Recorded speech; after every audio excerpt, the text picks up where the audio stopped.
Hello, are you there? Thanks for broadcasting live. Here, click here to share this broadcast. Oh, okay. So, I thought I'd say hi to you. Over the last few months, I've been looking at dyslexia outside of myself. So, going onto Twitter at Easter has been a really good experience and has enabled me to talk to lots and lots of different people. Hello, Proper Andy. Proper Andy. Over the last 10 years, since I found out I was dyslexic when going to university, it's completely changed the way I view myself, and it's completely changed the way that I look at dyslexia and other people. So I went to university back in 10 years ago, so 2010, to finish a degree. I'd left because I just couldn't access the levels back then. I'd got through school barely. I'd got through A-levels, scraped through those, and then got into university and basically got thrown out at the end of the first year because I couldn't do the exams, as many people do. So went through life and went through jobs and things that I tried to be good at and I tried to access.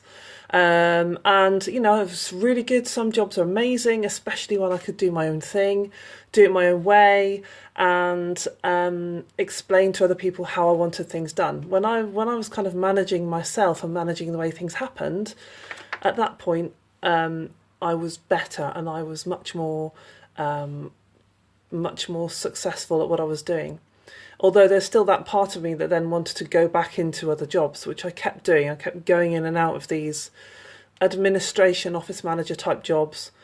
And I always sort of tested the water almost to see if that suited me. And it just doesn't. It doesn't suit me.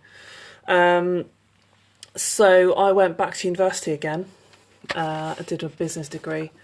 And was able to then find out I was dyslexic. And suddenly all these incidents and all these things happened in my life before this time all started to make sense.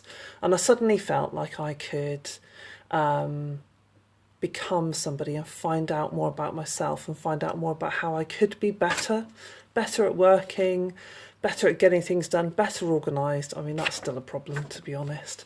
And now I'm in a situation where I've qualified as a teacher and I'm in school and working with students who are in the same situation I was in at school, where they really want to do well, but they just don't know how to do things. They don't know how to learn, don't know how to write in a structured manner, and they're really struggling to make sense of it all. And of course, with all the GCSEs being exam-based, it does put a lot of students at a disadvantage.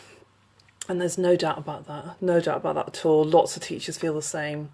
The ones I speak to from my school and out of school, it's difficult. So over the last few months, I've been decided to do my own thing, go my own way with dyslexia and really start to help people outside of myself. So what does it mean for other people? What does it mean for me? I've recently spoken to somebody and they were saying how a lot of people describe dyslexia as a gift, but that person just didn't feel like that. And I thought, well, actually, no. I mean, maybe sometimes I hide behind dyslexia being a gift, whereas actually most of the time it probably isn't, really. I just have to manage that and find a way around it. And so does everybody else.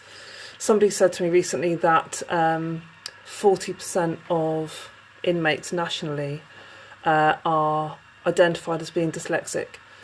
And that statistic led me to send an email. And from that email, I ended up going into a local prison and discussing this statistic with them, and now discussing the opportunity of putting in a pilot so that I can support those dyslexic students using coaching and teaching and lots of other methods, but for it to be for them to find their own path and to manage dyslexia for them as an adult. So and what that means. So I'm really looking forward over the next 6 months, 12 months, getting to know more of you. I've talked to so many people on Twitter and talking to people on the phone as well.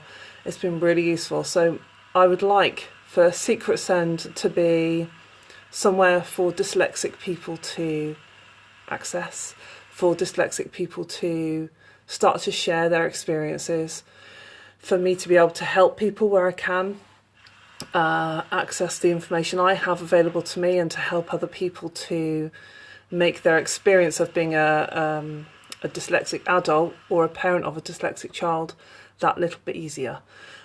Easier for them to find out information. I've got lots and lots and lots and lots of plans that I want to do, and not enough time to do any of them, but I'll get there eventually.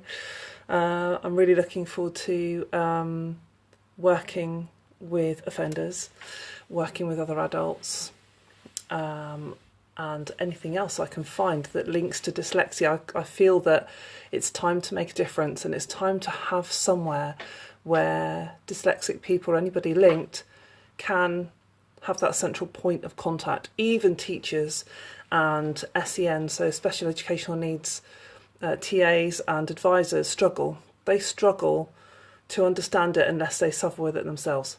I had a conversation last night with somebody in the school I'm currently working in, and they had no idea that I had an interest in this, and that's just within a staff of 200. So outside of those 200 people, how many other people want to know more information but aren't able to access it?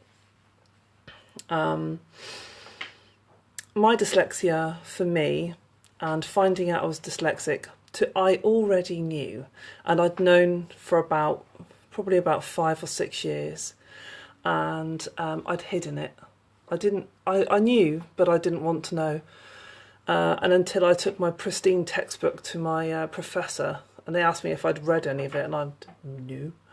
At that point they said, "Why haven't you read your book?" I was like, well, I don't like reading at all. I really don't like it. I can read a couple of pages of a normal fiction book and I'm so exhausted from it.